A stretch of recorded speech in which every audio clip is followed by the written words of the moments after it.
Thank you. Before everybody stands up and leaves, we're about to start the next session, so please stay here. We're talking about serious gaming and how we can apply that into the water sector. So we're going to keep it really short. We only have a few minutes left and everybody's really tired. But we're hoping to entertain you and show you how this is being used in water. So it's a kind of a digital twin again, but we have some real case studies to show you and hopefully quite an interesting discussion. So I'd like to invite the panel up to the stage right now. Pedro Vieira. Pedro, where are you? Come and join me, please, sir, over on this side. Do you want to just push one of the tables back, grab a chair and sit at the front of the stage? And we'll just ask these gentlemen if they want to carry on their discussion to kindly do it elsewhere. Thank you very much. Much appreciated. Dragan Savic from KWR, thank you. Jim Southworth from Southworth Consulting. Jim, same, would you like to grab a chair and come and join us over here? I've not had a chance to sort that out. And last but not least, we have, hopefully, joining us online one more time, Mehdi Khoury. Can we have Mehdi on the screen, if possible at all? Hi. Hey, you're there. How are you doing? I've just been presenting in the previous session, so it's all set up and ready. Excellent. So you're in there. Brilliant. Okay. Yeah, just leave it there. Thanks. Good. So we're going to try and get straight into it without any further ado. And there's a reason why these gentlemen are sat at the edges, and we'll come to that in just a second. First and foremost, I'd like to ask Dragan to please give us some context about serious gaming, some of the potential challenges we're facing globally in the water sector, and how this kind of thing can actually help. So we all understand what we're talking about, and hopefully where our short discussion is going to be leading.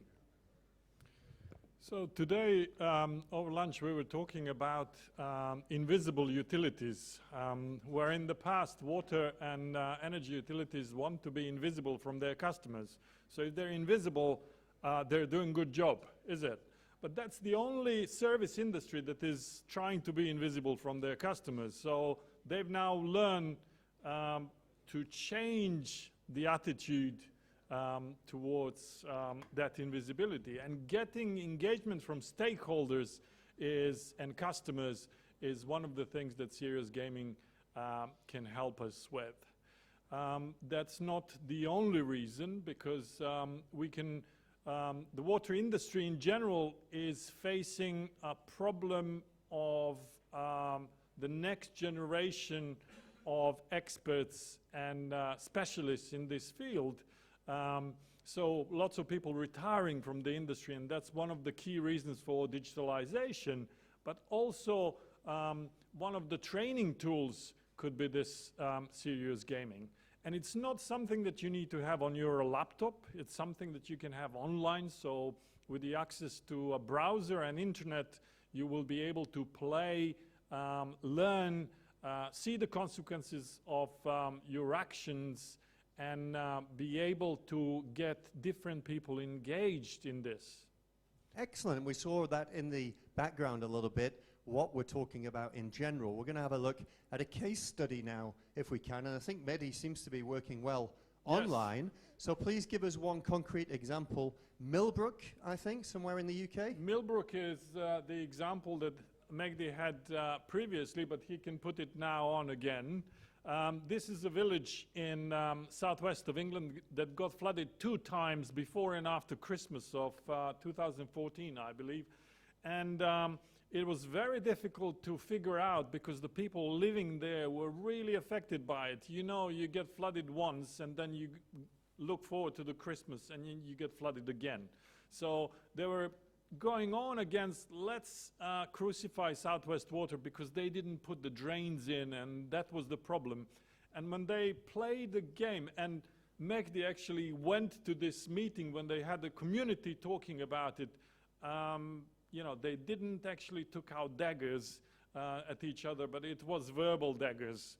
They were invited next time when we developed the game to play the game, to see the consequences of different actions. And they saw when, and this is what Mehdi is doing, only when they apply different options for agricultural practices, that they can actually reduce the flooding, or they would have reduced the flooding in the area. When they apply different infrastructure, hard engineering solutions, they couldn't do anything. There was no change in flooding. No matter how much money they would have spent on it, it was actually the farming around the immediate area which had to be changed. And Mehdi, if you can put on the slide with after the game, we did a questionnaire at the beginning of the game to ask them what they think the problems was.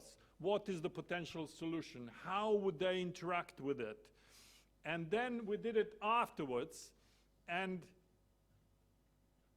so the yellow triangle represents where those solutions are. So it says neutral. If you see Q3, question 3, neutral, there were 10 people who said neutral. That's the yellow one. Or agree, there were about 6. But then after the game, it's the red triangle. So you can see that many more people then agreed with this particular question.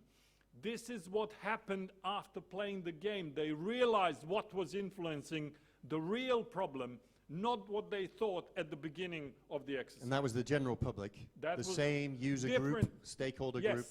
Yeah, different stakeholders. Yeah. You had parish financial people, you had people who were flooded, pub people who had the pub flooded 2 times. If you flood the British pub in a village, that's the end of the world. Disaster. The home is one thing, but the pub is another thing entirely. Okay, thank you very much for that. So, maybe that's it. Maybe we have the solution already. But I'd like to take us on a journey now, if I can. And I'd like us to go back to the 1970s and think about how perhaps back then we were working on solutions like that. And your stage, of course, is a timeline. So we have the current day here in the middle where Dragan is, and I am to some extent. But I'm going to go all the way back to the end of the 70s, maybe the 80s, let's see. And the 60s, could be. And Jim here is going to tell us all about life in the water industry back then, before we had serious games. Thank you, Andrew. Is it on? Yes. I like invisible utilities. I think they are proof that the utility is working well. You turn on the tap, the water comes through, everyone's happy, nobody complains. You switch the light switch, everyone understands that maybe there's things happening behind, but the light comes on, you don't care, you're happy. And until something happens that causes you not to be able to have the water or not to be able to switch on the light, then at that point things change. I remember I began in the 70s, I graduated in the 70s, went into the water sector, qualified as an engineer. My first project to get qualified with was the construction of a concrete service reservoir in a place north of Rochdale in Manchester, in England. I designed the hydraulics in respect of the pipes feeding the reservoir. It was serving a small village. I designed the water retaining structure. Nobody in the village knew anything about what I was doing. I picked the location of the tank. I picked the location of the pipe. The company owned the land. Nobody knew what we did. We put the reservoir there. Everyone was happy. Perfect solution, quality water supply for the people. Didn't need to know. Everything went well. There was the odd interruption to traffic going down a small lane to the village, things like that, but ultimately everyone happy.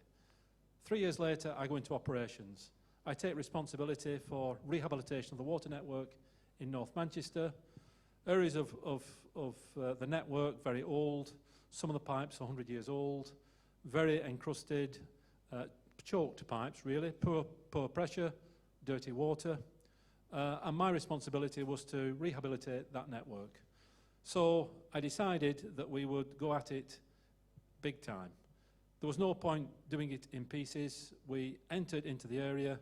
We gave a little bit of warning using tannoys where people drive in a van, your water is being switched off, and we switched the water off, and we did all the work inside a month. Everyone was unhappy, but at the end of it, it was a great solution. The end product was very good, and I didn't need to have any public interaction. There was a lot of unhappiness, but people had a telephone, they'd use the telephone and complain. But at the end of the day, the people at the end of the telephone said, sorry sir, this has to happen, this is the way it is, we're doing our best, at the end of it you've got to suffer a little bit to actually get to the end point, we're comfortable, let us get on with our job, you do your job, you sit at home, you wait, we'll fix it, no problem. So I'm happy when utilities are invisible, and also happy when the engineers in the utility, the professionals in the utility, get on with their job and provide a solution without the interference of the public. But what would That you suits have me done with fine. Millbrook if Millbrook had, keep it for a second, if Millbrook had, you'd built this wonderful new flood defense systems and invested a lot of money and done everything you could do in your engineering capabilities, but still everybody was phoning the call centers and saying our pub is flooded. Yeah. But it worked. Ultimately, the solution worked. So everyone at the end of the day, because you changed the agricultural operations nearby that changed the runoff, changed the transport evaporation, etc., solution solved, problem solved, sorry, everything's okay. Please stay at home, do whatever you need to do, go away, it will be fixed. Well, is it likely that the money would have been spent on the infrastructure, found out Yes, it's not working because properly? engineers are professionals. Engineers will do, an engineer can do for a penny what anybody can do for tuppence. That's Andrew, the truth. can I ask So a don't- question? Please, Don't challenge the engineer. Dragan, you're being challenged now by Dragan. This is really great intro, because what happened after Jim went off to Canada and stopped working for the local authority is that every 5 years after water industry was privatized, the first thing that every water company did, you know what was that? Repair pipes? No. Restructuring. You know what that means? All those super engineers that can do everything, that can design everything, they were laid off. So those companies became shells. Very few of those expert engineers stayed within the companies. Everything was outsourced. So that's one thing. The other thing is the attitude of invisible utility contributed to it that the public thinks there is a big funnel that collects the rain when it falls and brings it into your tap. There is no utility that catches the water, that purifies the water, pumps it, manages, and does all the things that those expert engineers were doing. So we don't get the public on our side. You always get them complaining. That's the only time. You know how long in a year public thinks of utilities, and this is including energy, not just water. 9 minutes. And that's when they get the bill, when something goes wrong, or when they move house. That's it. It's the only time. Okay, so let me now take you from the 60s, 70s, maybe 80s, all the way into the future. And we're landing in the year 2035, right over here, represented, of course, by Pedro, who by now has turned 36 years old, and is going to describe to us the world we are living in as engineers. Engineers, you don't need engineers because these tools and these serious games are so good now, right? I'm not sure. I think engineers will be always necessary. But in 2035, I will be an engineer, hopefully. And in that time, my clients will be so demanding on information and everything that has to do with environmental issues that I'll have to transform the difficult calculations that engineers have in a simple and immediate way to explain them very difficult things. So by the other end, the engineers will also have to be managers, because when they are doing those roadworks, interfere with client services, they will have to explain in a very simple way what they are doing, and that they are compliant with health issues and also environmental issues. So, and for that, they will have to use the state-of-the-art of computer science frameworks that are available to them, and also they have to use all the data that they have available by their clients in order to make them better services. In that time, I think also the authorities don't have to have a common relationship with the clients. They will have to give a fantastic experience for their clients because they know their habits, they know their complaints, they know who they are and what they need in which time they need. By the other hand, utilities will gather so much data that they will be able to also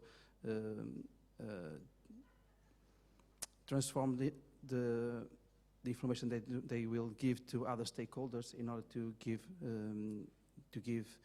information to other utilities or for the clients also. And by the other end, the water utilities won't be just enabler of giving a service. They will be also, in my opinion, an industry of other products that they can offer to their clients and other stakeholders. Fabulous. Okay. Hopefully. So that was a quick journey from all the way back there to all the way up here, hopefully. Now we're going to come back to the real day and have Mehdi as well rejoin us if we can. So Mehdi, can you talk a little bit about the work you've been doing with this serious gaming, and probably you'll want to sell it to us as the thing which, as a silver bullet, which will solve all of our problems and no limitations whatsoever. Is that correct? Well, of course not. I very much hope that it's not going to be perceived as such.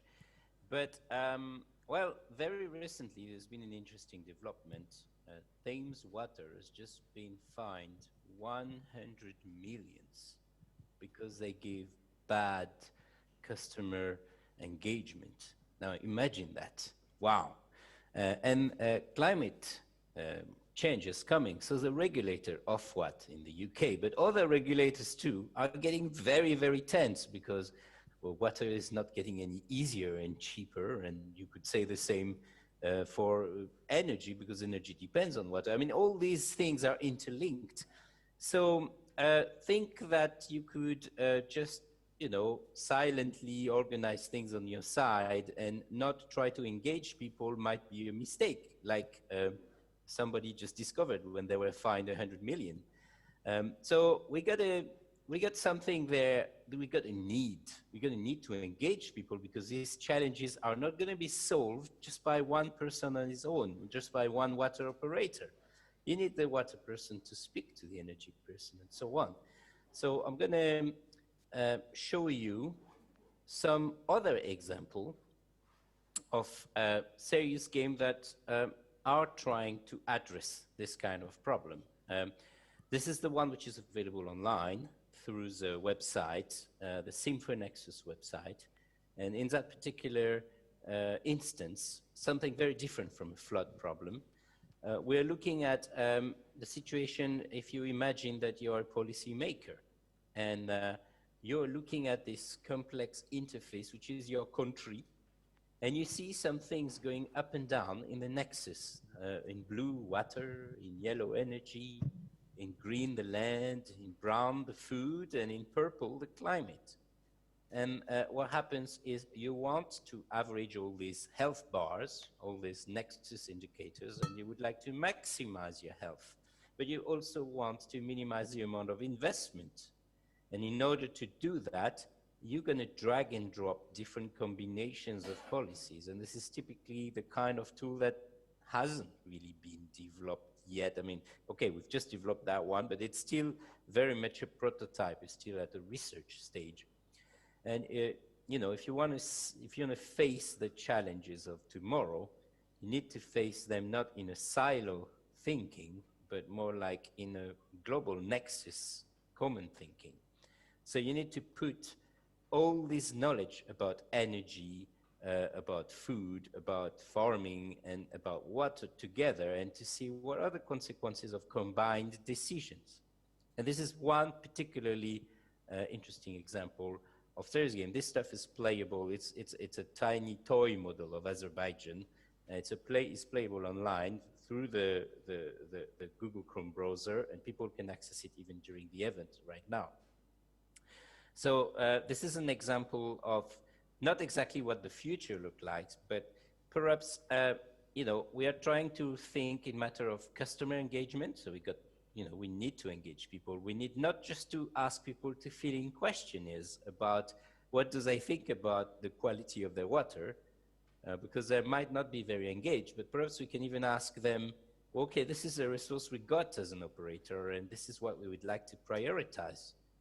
So this is the problem. Can you drag and drop different possible solutions and tell us, what do you think we should do with our budget, with what we got?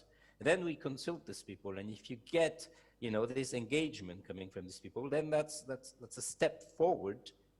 And on top of that, if you can start training policymakers, because let's be honest, who's been in a school that teaches you as a policymaker how the tariffs on water impact energy, for example? Well, nobody so far. So perhaps we can address some of these things that concern pretty much everybody through this kind of tools. Play as one of those cards. Yeah. You want me to use one of those cards? Just quickly. We're running out of time, but just show us what happens. Okay, so let just me reset completely the thing. It takes a second. Okay, we got an empty run. We start in 2020, and nothing has happened yet. What happens is you're gonna apply renewable energy to support, well, renewable all the way. Okay, and you'll see what happens to your climate and to your energy health. So energy health might be more about,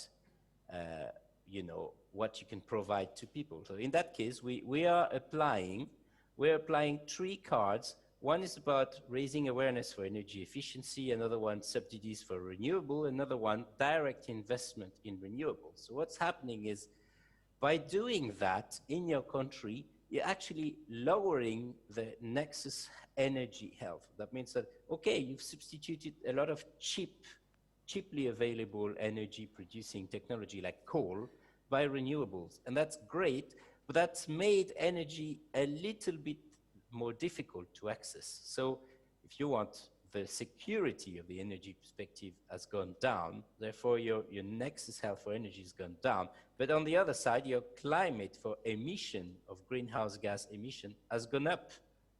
So by applying these, you've had an impact on energy and climate. And this is a proto model, like a toy one, but we've got more complicated model in which by, applying some sort of policy, for example, in farming, you've got a massive impact everywhere on the nexus: water, energy, food, climate, and land.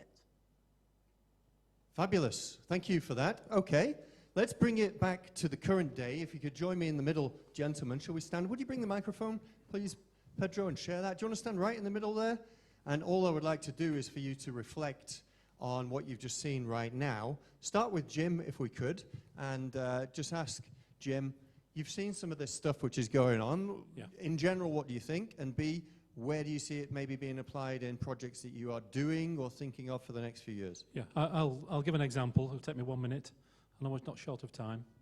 In the 90s, the first time I ever attempted to bring people into the decision-making process was in Canada on a project that I was working with Dragan, who had introduced the concept of genetic algorithms to a community in Canada north of Toronto.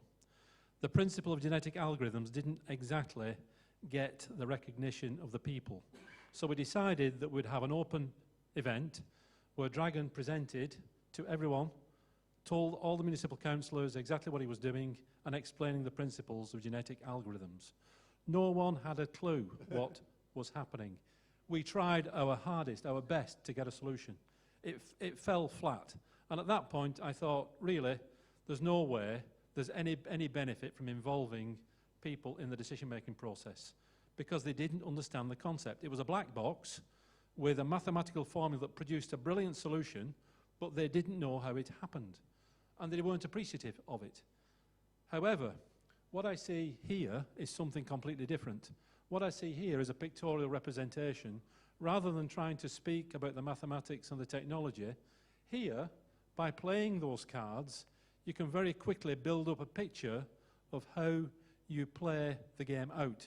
You place a card, you see the impact across a range of 5 different components.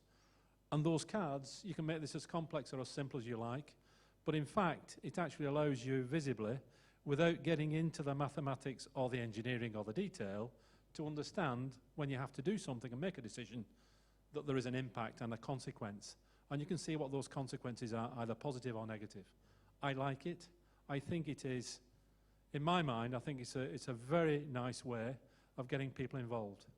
I still believe the engineer is king, but sometimes people have to understand that there is a consequence. You have some agreement in the audience about that. Let's go to Porto quickly and ask Pedro what you think of this, and could you see it being used? I'll just make a brief introduction to work that we have done last year. So we have make a bootcamp of innovation when we gather some people from all over the places of some people of the company and other stakeholders from the municipality, the bulk water company, the universities, etc. And in the end of those 3 days, we gathered, I think, 1,000 ideas that were, and we put a funnel on them, and we made, I think, 100 projects. And the thing is, what to do with another projects, because you can do 100 projects. It's very risky. We don't have the resources, we don't have time, and they're all exponential technology and projects. What you do to just pick some projects that could be feasible, and you could give impact to the people that participated in that bootcamp. And the idea was to make complicated things that engineers do, that is analyze the impact, and analyze the benefits, analyze the how much they cost, and also the strategy alignment of those projects. And that's pretty rough. And in the end, you are not 100% sure, and the board has to agree with you. I think with this tool, it is pretty much easy to explain what are the impacts of choosing those projects or those ideas that people just participated, and then we have to gather people's attention and say that they are important to the decision making of the company, if that makes sense, and that has a direct impact on the company's performance. And by the other end, it's very quick and understandable for most of the stakeholders. What I like it also, and I think that is a correct approach of it. Good. I'm sure Mehdi is very happy to hear that. Some concluding words, perhaps, Dragan, from you? Well, I fully agree that we'll need the engineer in the loop always. There is no fully autonomous system in anything, and even in these ones. But what we can do is we can visualize in a familiar environment to people something that is not hostile, mathematics and pink elephants, and can be then, as you, yeah, for the dinner. And see the potential consequences. So the model behind it can be very, very simple. It could be Excel spreadsheet, or it could be very, very complicated, like the genetic algorithm. But the explanation, you know, the surface explanation is simple and it's explainable. And that's what the technology provides. And with that, a big round of applause for our panel. Thank you very much, ladies and gentlemen. Thank you, Andrew. And thank you for your energy and staying with us here. We hope you found that really interesting. I certainly did. Now, we're all going to a wonderful gala dinner. The buses are leaving around 7:30 from the foyer. So this concludes the first day of Wex, and we'll see you all for a drink in just a short while. Thank you. Thank you, everybody.